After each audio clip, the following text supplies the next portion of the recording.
আসসালামু আলাইকুম। আমরা মাদারবোর্ডের একটু বেসিক পরিচিত হয়ে নেই। পিসির ভিতরে এটা হচ্ছে পাওয়ার সাপ্লাইয়ের তারগুলা মাদারবোর্ডের সাথে আসছে। আবার এখানে এই এসডি কার্ডের ভিতরে আসছে। আর এটা হচ্ছে কুলিং ফ্যানের নিচে আছে প্রসেসর, যা প্রসেসরকে ঠান্ডা রাখে কুলিং ফ্যানের মাধ্যমে। এটা হচ্ছে র্যাম। আমরা অনেকে র্যাম হয়তো নাম শুনেছি, চিনি না বা দেখি নাই, আর অনেকে দেখেছি। এটা র্যাম, এটা ব্যাটারি। এগুলাকে এক একটাকে স্লট বলা হয়।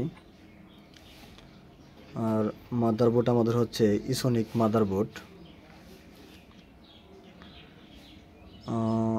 মাদারবোর্ডে এখানে তারগুলো হচ্ছে তার একটা সিডি রুম থাকে। আমার এটার সিডি রুম নেই, সিডি রুম খুলে রাখা হয়েছে। সিডি রুমটা বাহিরে আছে। এটা সিডি রুমের কেবল। আর এখানে একটা কেবল, এটা আসছে এই এসডি কার্ডের সাথে। আমরা যারা দেখি নাই কখনো তাদের জন্য আর কি এটা। আশা করি বুঝতে পারছেন।